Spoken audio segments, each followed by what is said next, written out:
पंढरीची ओढ लागे रे मज, पावलाची वाटे पाये साज, मन जाते मन देह अडते, विठू तुझं नामच जपतो. खऱ्या अर्थानं पांडुरंगा खूप इच्छा आहे मला तुझ्या वाडीत चालायची, तुझ्या दर्शनाची. पण तू काय घालणार रे? मी 15-20 दिवस जर वारीला आलो, पंढरपूरला आलो, तर माझी या ठिकाणी असणारी लाखो झाडे, हजारो पक्षी पोरके होतील रे. आणि मी जे वृक्षारोपणाचं काम करतो ते काम नेमकंच या वारीच्या वेळेतच असतं रे पांडुरंगा. त्यामुळे मला या ठिकाणी थांबून ह्या झाडांची काळजी घ्यावी लागती, नवीन झाडांची तयारी करावी लागती, पशुपक्ष्यांना दाना पाणी द्यावं लागतो. ह्या सर्व कामासाठी मला पंढरपूरला तुझ्या दर्शनाला येता येत नाही पांडुरंगा.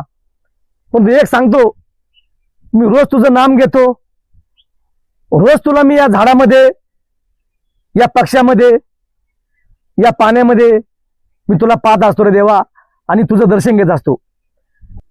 ही झाडं लावण्या अगोदर मी अनेक मंदिरामध्ये दर्शनासाठी जात होतो, परंतु ज्या दिवशी मी हे काम चालू केलं त्या दिवसापासून मी मंदिरामध्ये जाणं किंवा दर्शन घेणं हे कमी करण्यापेक्षा मी या प्रत्येक झाडामध्येच तो देव पाहिला, तो पांडुरंग पाहिला, तो माऊली पाहिला, तो गणेश पाहिला, तो दत्त महाराज पाहिले. कारण या ठिकाणी मी जी झाडं लावतोय ती झाडं, प्रत्येक झाडामध्ये एक देव आहे.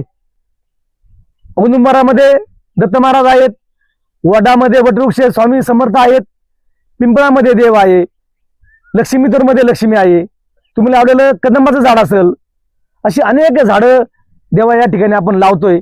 आणि ती झाडं लावत असताना प्रत्येक झाडामध्ये आपण एका एका देवाचं रूप पाहतोय आणि खऱ्या अर्थानं त्या झाडाचं दर्शन घेतोय, त्या झाडाबरोबर गप्पा मारतोय. मला असं वाटतंय त्यावेळेला की आपण खऱ्या अर्थानं या ठिकाणी पांडुरंगाच पाहतोय.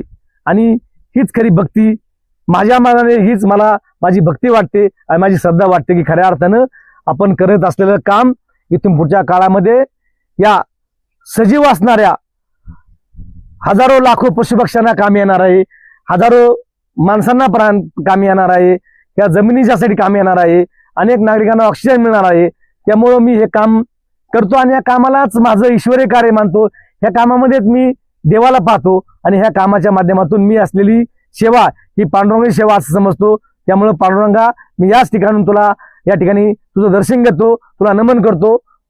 रामकृष्ण हरी.